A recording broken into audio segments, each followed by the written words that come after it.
Hello, I thought I would make a video about my lobectomy. It was actually a bi-lobectomy, but I had two lobes of my right lung removed to get rid of my non-small cell lung cancer. So there are three types of surgery that I hear about most when someone's getting a lung tumor removed. And that is a wedge resection, where they take out a piece of a lobe, a lobectomy, where they take out the entire lobe of a lung.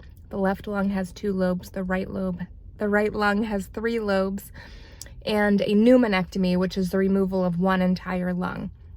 I would say a lobectomy is the most common, at least in my experience in talking to other patients. So I had a tumor in my right upper lobe, and I was scheduled for surgery to get that right upper lobe removed in a lobectomy surgery. And sometimes those are performed by a video-assisted or robotic surgery, which could be abbreviated as VATS, V-A-T-S, or RATS. And those are usually called minimally invasive. They don't have to make a large incision to do that. They can do it through a couple small incisions. A thoracotomy is where they have to open your chest or make a large incision to remove the lobe of the lung. I had to get an open thoracotomy. My surgeon said I probably wouldn't be able to get just the VATS or the RATS because of the size of my tumor. It was like 5 centimeters or so. So I went to the hospital. They started an IV of saline and everything just to get my vein open. The anesthesiologist came in and talked to me about getting an epidural for the surgery to help with pain management afterwards. And the surgeon came in and went over a couple things with me. He didn't seem as in favor of the epidural as the anesthesiologist did, but wasn't dead against it. I ended up getting the epidural.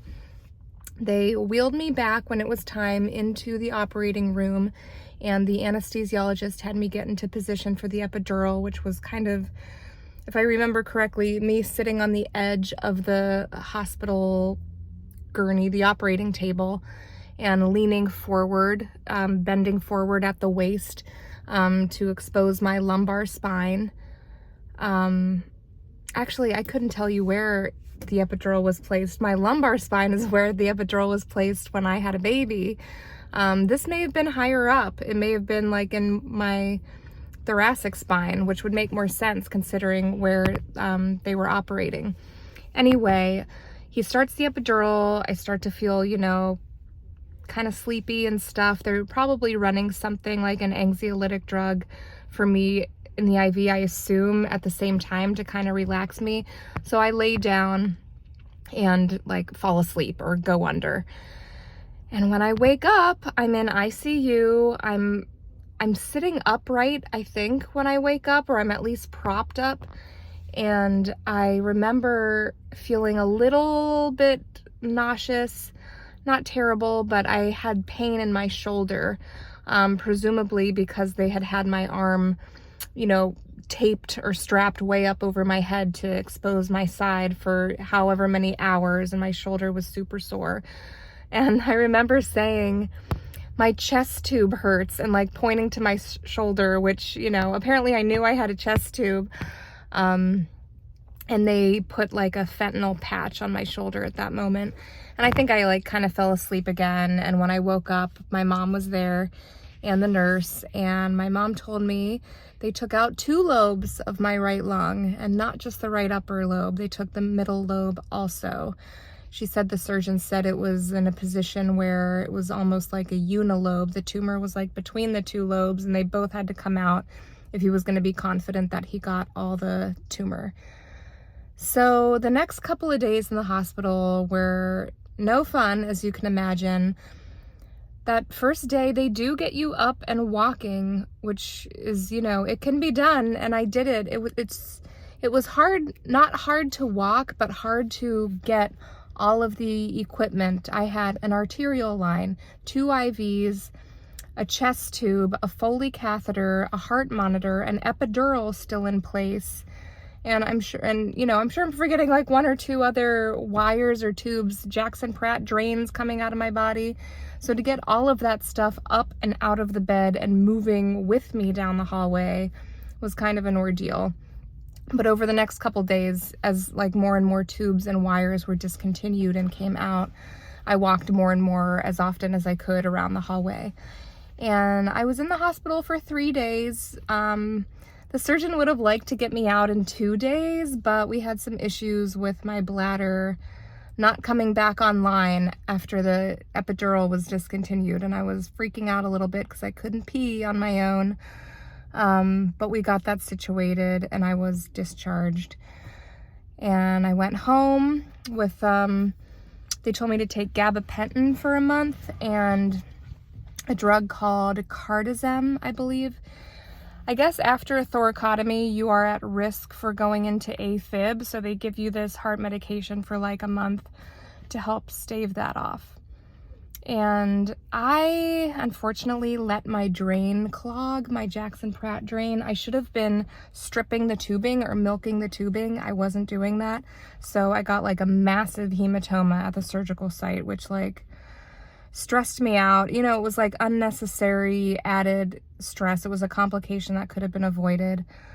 So once that went down, that was, you know, I started to feel better.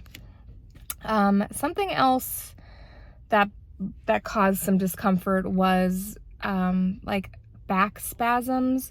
My muscles in my back just seemed super weak and like irritable. So if I was out walking around all day or like doing too much, I would get these spasms like in my back that just hurt so bad. And I remember a couple weeks, maybe 2 weeks after my surgery, my husband and I took our daughter to the park and we were kind of out and about all day. We stopped at a couple places on the way home. And by the time we pulled into the driveway, I had to like run to the shower and just let the hot water go on my back for a while, which I will say a heating pad was like a lifesaver during those weeks after surgery. So if you don't have one, get one before surgery so you have it at home, because I think it kept me off of pain medication. I would have needed to take something if not for the heating pad helping to soothe everything. We did a chest x-ray or 2 after surgery. Healing was just so weird and bumpy, like inside my chest. Like one day I would feel like when I took a deep breath, there would be like a rumbling sensation, or the next day I would take a deep breath, or I'd bend forward and I would feel kind of like a popping sensation, or, you know, every few days it felt different inside, and I was constantly worried that it meant something was wrong. Fortunately, nothing was wrong. So I healed up, and my next step was meeting with my medical oncologist to discuss chemotherapy. And now I'm left with a big like 6-inch scar on my side, which has mostly like faded away. I don't think it's all that noticeable. And a couple scars from like where the chest tube was and the drain was and that sort of thing, which have also, they're almost not noticeable now. Anyway, let me know if you have any questions or comments.